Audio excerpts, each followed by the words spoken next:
What's going on, YouTube? What's going on, Miami Heat fans? It is your boy Ernest, aka ERA, aka the #1 Miami Heat fan, here to talk to you about Miami Heat basketball. Guys, thank you so much for the love and support. As always, hit that like button, share, let me know your opinions. Most importantly, hit that subscribe button. And let's get more into Miami Heat news.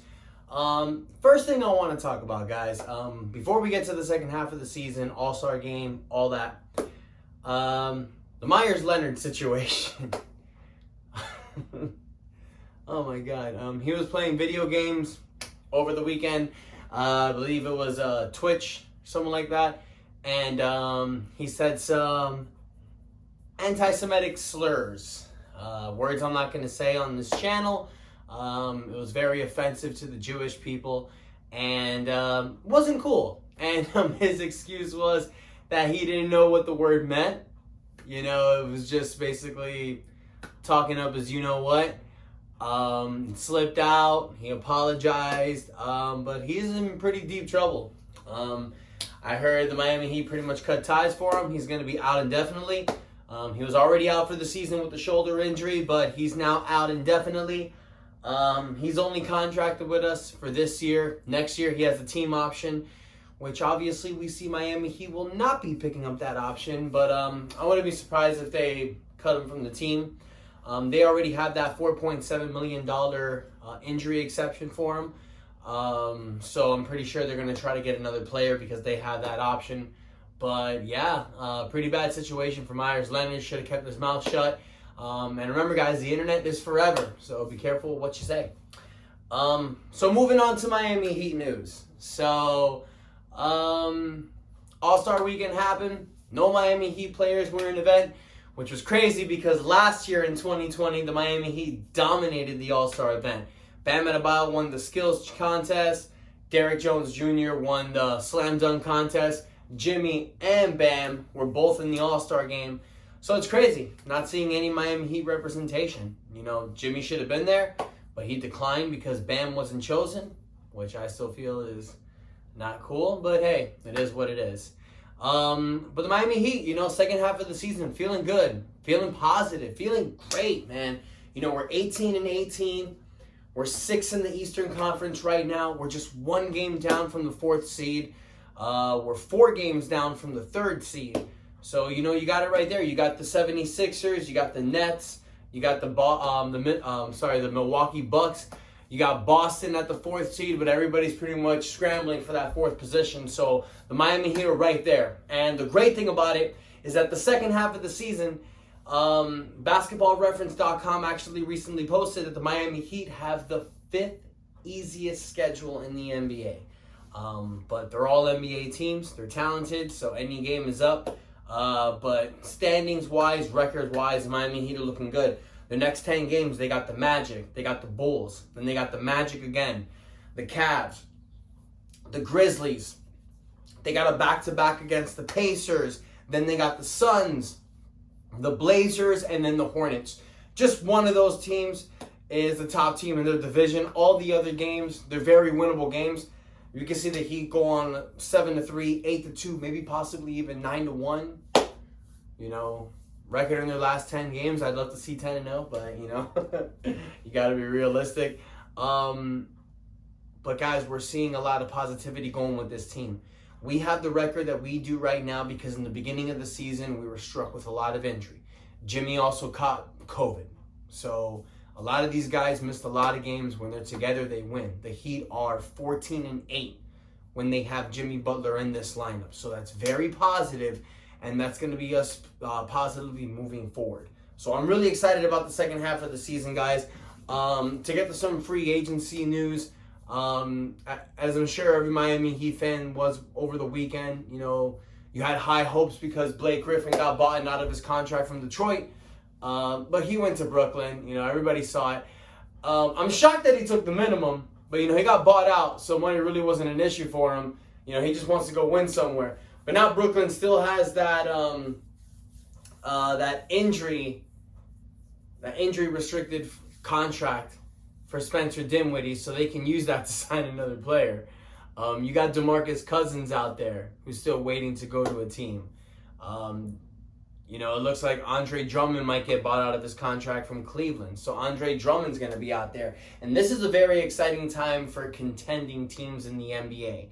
You're getting towards the second half of the season. Some of these players are getting bought now, so money's not really an issue. They just want to go to championship contending teams, and they want to win. And that's what you see a lot in this season. And Miami can be one of those destinations. We have $4.7 million right there for one of these players. We have a team that is poised to win. We won the 2020 Eastern Conference Championship. So we can lure one of these players to come. Who knows? Maybe it's DeMarcus Cousins. Maybe it's Andre Drummond. Maybe it's Rudy Gay. Who knows? There's a lot of players out there that's up for speculation for their contracts getting bought out. So Miami can make some moves.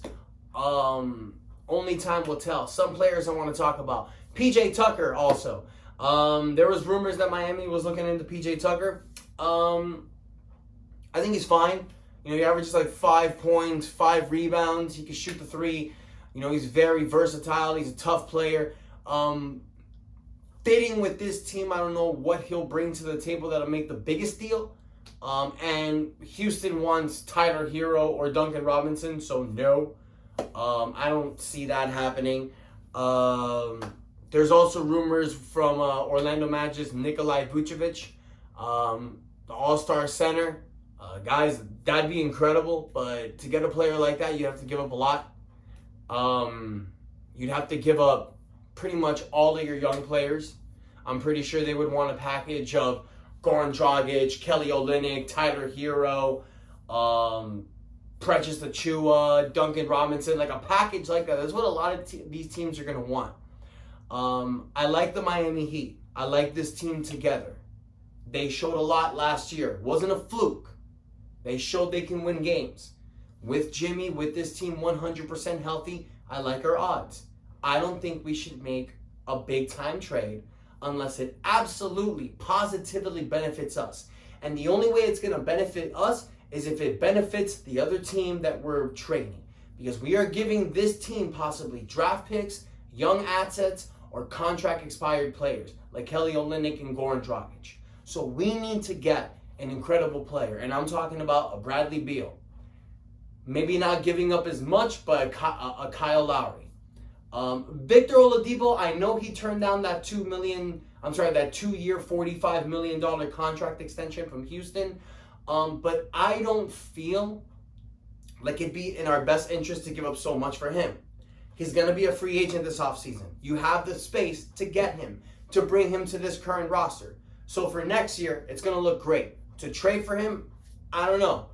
Maybe if the trade is for Kendrick Nunn packaged around Kelly Olynyk, but even then, I don't even like it that much because I like what this team has to offer. But maybe you guys feel differently, and that's what I'm up for. I'm up for debate. What do you guys think? Do you guys think that we should go all in for one of these players? How do you like our odds this year? How do you like that how do you like the second half of the season odds? You think we're going to flutter in the lower tier? You think we're going to start moving up? Because we have a lot of winnable games coming. So we can easily move up ahead of Boston in the fourth. Maybe contend with the third seed. It's possible. So let me know what you guys think. If you guys have any comments about the whole Myers-Leonard issue, let me know what you think. I think it's stupid. It's crazy how sensitive the world is.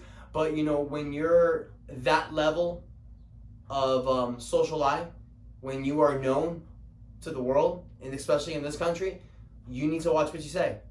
Because a lot of it is going to come back to bite you. You make a lot of money. So you need to be responsible. It's just a fact. But yeah, let me know what you guys think. And stick with the positive, man. The Heat are going to be rolling. I have great feeling. We're playing tomorrow night. We're playing against the Magic. Looking great in my eyes. I'm hoping for a Miami Heat victory, and let's get that column, that win column up there, and let's get into that top 4 bracket, which I feel we can definitely be. The playoffs are coming. I feel we could be the top 4 team. Let's worry about Brooklyn, Milwaukee, and Philadelphia for the future. But I see us easily being right there in the second round, possibly even the Eastern Finals again. We might need to make a move pick up one of these players like a DeMarcus Cousins, like I don't know, guys. If Bradley Beal's available and we can make that deal, how incredible that would be. But there's a lot of possibility for us in the future. You know, sky's the limit for the Miami Heat. We're not flukes. We're going to repeat what we did last year. If not, go the distance. So let me know what you guys think. Questions, guys. Don't forget to comment. Don't forget to like, share. Most importantly, subscribe. And to the next video, I got some ideas, some stuff I want to try with you guys. Let me know your opinions. But until next time, your boy Ernie out. Thanks for the love.